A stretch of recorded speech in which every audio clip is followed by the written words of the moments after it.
Welcome to episode 362 of the show.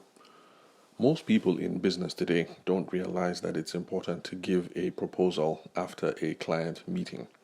Now, what is a proposal? A proposal is that statement or that email or that proposition or whatever it is that you put forward before the client, which says that my product or my service is going to help you achieve A, B, C, D, E, F, G. And if we're in agreement, then the next step to move forward is we're going to do X, Y, and Z.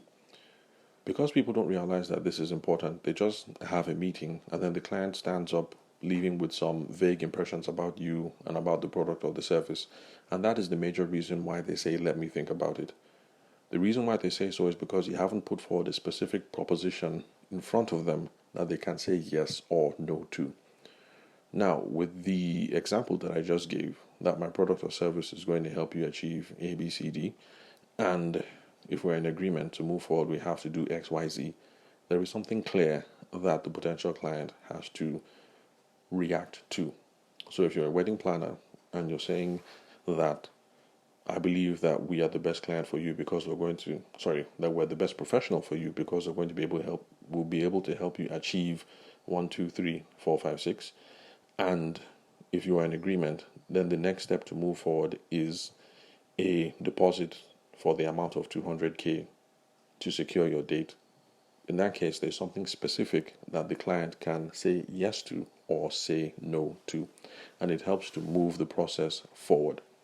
And that's the reason why it's important, no matter what line of business that you're involved in, whether you're in the wedding space or not, or you're an architect, or you're in construction, or whatever it is, to be able to leave the meeting and make a specific proposal that they can either say yes to or no to. Because once they say, let me think about it, your chances for sealing the deal go drastically down because they are thinking about something vague and different impressions that they had during the meeting over which you have no control. So we should always issue a proposal after a meeting. When to issue the proposal, that's another thing entirely. So there's no rule that says give the proposal after the first meeting or after the 10th or after the 20th. But you have to give the proposal after you have gone through the discovery process. If this is your first time listening to the podcast, then I'll summarize what the discovery process is. But if you'd like to learn some more, then when you're done with this episode, just skip back a couple more episodes, look for anything that has discovery in the title or need in the title of the podcast episode, and listen to that and you will get some more details. So discovery is the process when we sit down with the client and engage them in conversation to try and figure out who they are, what they need, what problem they're trying to solve, what ideal vision that they're aiming towards. And while we're doing that, we're also trying to figure out if our product or service can meet those needs. So if you're a wedding photographer, you're trying to figure out who is this couple, what is their sense of style like, is their aesthetic similar to yours, and do you guys have a similar understanding around price points and deliverables and stuff like that. So the qualifications process is something that we should all be engaging in, no matter what your business is. And it's only after you've gone through a thorough discovery process and you know who the client is, what they need, what the vision is, what the problem that they're working towards, and if you guys have a similar understanding around budget and price points, it is only then that you can make the proposal. Now, all this is absolutely essential because if you don't go through a discovery process and you are putting out proposals, then you're just guessing.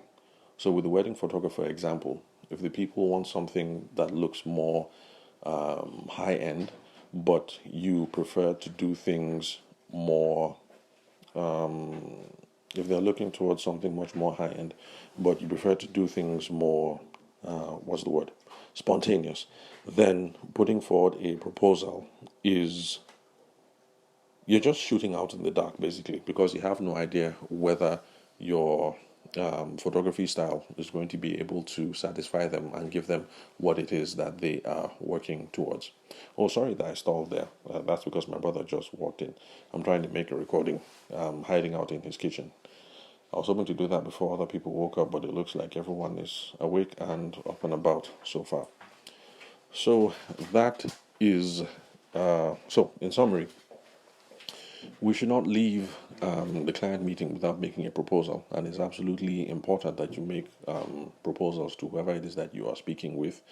And the reason why you should make a proposal is because until you do that, the client does not have a specific proposition that he or she is saying yes to or saying no to. And when are you supposed to give the proposal? You do so once you're sure that you're speaking with a qualified client, that you've gone through the process, you've been able to figure out who they are, what they want, what their needs are. And so in that case, when you now make the proposal to say, I'm the wedding photographer for you, or I'm the wedding planner for you, or I'm the architect for you, or I'm the engineer for you, or whatever business it is that you are involved in, when you make that proposal, when you make that proposition, is going to be well matched and they're going to have something to consider. So, thank you very much for listening to the show. I'm your host, Abuja based sales consultant and event media professional, Tavishima Ayede. Thank you very much for your time and attention. I'll catch you guys at the next recording.